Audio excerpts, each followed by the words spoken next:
ہے کہ دوران نماز 2 یا 3 دفعہ کھجلی کر لی تو اس سے نماز ٹوٹے گی یا نہیں ٹوٹے گی؟ پہلے اس بات کو سمجھ لیں،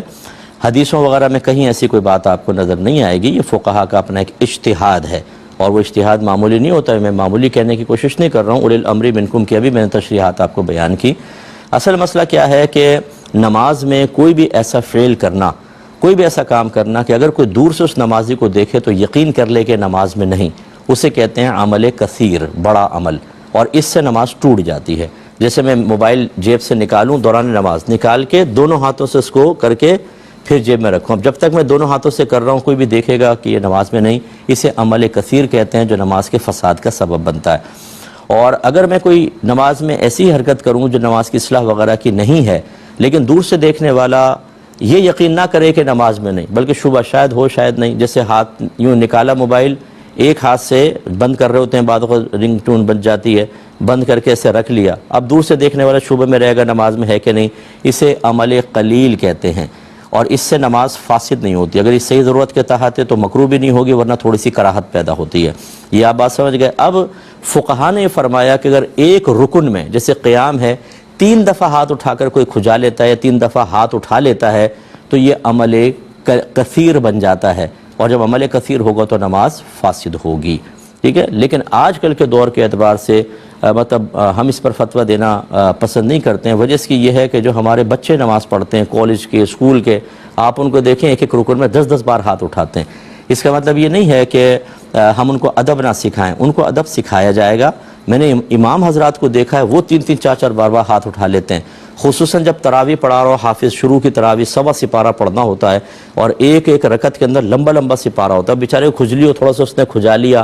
پھر پڑھتا رہا، پھر تھوڑا سا کھجا لیا، پھر پڑھتا رہا، پھر کھجا لیا، تو کون اس کو دیکھ کے یہ کہے گا یہ عمل کثیر ہے؟ تو لہٰذا فقہا نے ضرور لکھا ہے، اور بہت ہی اچھی نیت کے ساتھ لکھا کہ جب ہم اس پہ فساد کا حکم دیں گے تو لوگ ڈریں گے اور بڑے ادب سے نماز پڑھیں گے۔ لیکن اب ماحول بدل گیا ہے، اب جو ہیں وہ لوگ بہت ہی زیادہ اس میں انوالو ہو گئے ہیں، مطلب بچے بال یوں کر رہے ہیں، یہ کر رہے ہیں۔ اگر ہم اس پہ مسلسل نمازوں کے فساد کا حکم دیں صرف ایک ذاتی رائے کی وجہ سے تو نقصان کا بہت اندیشہ ہے، اور ہزاروں مسلمانوں کو گناہگار قرار دینا لازم آئے گا۔ اور یہ فقہا کی عادت کریمہ جاری و ساری ہے کہ جب وہ ایک اجتہاداً کوئی حکم بیان فرماتے ہیں اور اس کے خلاف بہت زیادہ معاشرے میں مطلب اس کے خلاف عام ہو جاتا ہے تو اپنی رائے کو واپس لے کے نرمی پیدا کرتے ہیں۔ یہ مسئلہ بعینی بہار شریعت میں بالکل لکھا ہے، اور میں خود اس پر عامل ہوں۔ یہ بھی آپ کو بتا دوں بڑی احتیاط سے نماز پڑھنی چاہیے، نہیں کھجانا چاہیے، لیکن کیا اس پر فساد نماز کا حکم ہوگا؟ یہ مطلب یہ آج کل اس پہ غور و تفکر کرنا چاہیے، تو مسئلہ یہ بیان کریں۔ لیکن اگر کوئی کہتا ہے کہ ایسا ہوا میرے ساتھ کہ میں نے کئی دفعہ ہاتھ اٹھا لیا تھا تو کیا میری نماز ہوئی کہ نہیں ہوئی، تو اس کو مایوس کرنے کے بجائے میرا مشورہ یہ ہوتا ہے، یہ میں ایسی کرتا ہوں کہ میں کہتا ہوں کہ آپ اللہ کی بارگاہ میں توبہ کریں، آئندہ احتیاط کریں۔